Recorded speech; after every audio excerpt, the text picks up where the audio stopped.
CHAPTER XII.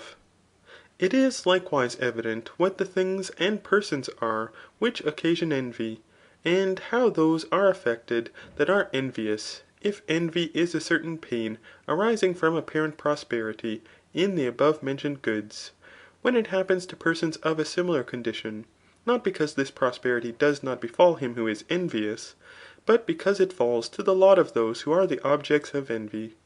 For those that envy are such as to whom certain persons are similar, or appear to be so ; I mean who are similar in birth, in alliance, in habit, in reputation, and external abundance. Men likewise envy who want but little of possessing every good. Hence, those who perform great actions and are prosperous are envious, for they fancy that whatever accedes to others is taken from themselves. Those also are envious that are remarkably honoured for a certain thing, and especially when they are honoured for wisdom, or felicity. Likewise those who are ambitious are more envious than those who are unambitious.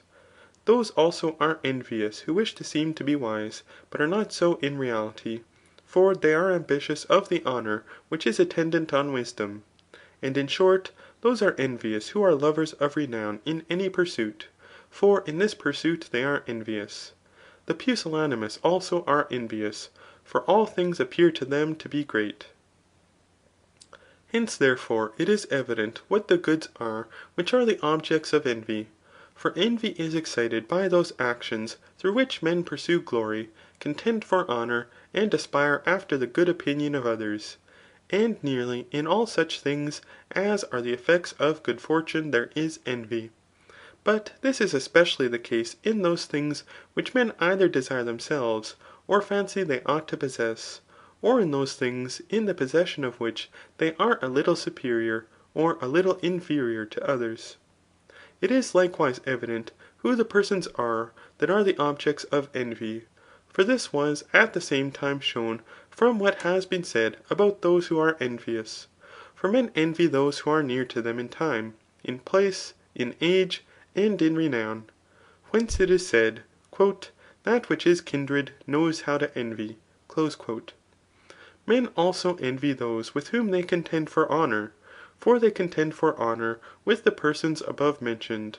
But no one contends with those who lived 10,000 years ago, or with those who will exist 10,000 years hence, or with those who are dead ; nor yet with those who dwell at the pillars of Hercules ; nor with those to whom in their own opinion, or in the opinion of others, they are far inferior.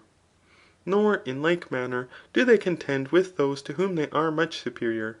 Since, however, men contend for honour with their antagonists and rivals, and in short, with those who aspire after the same things, it is necessary that they should especially envy those persons.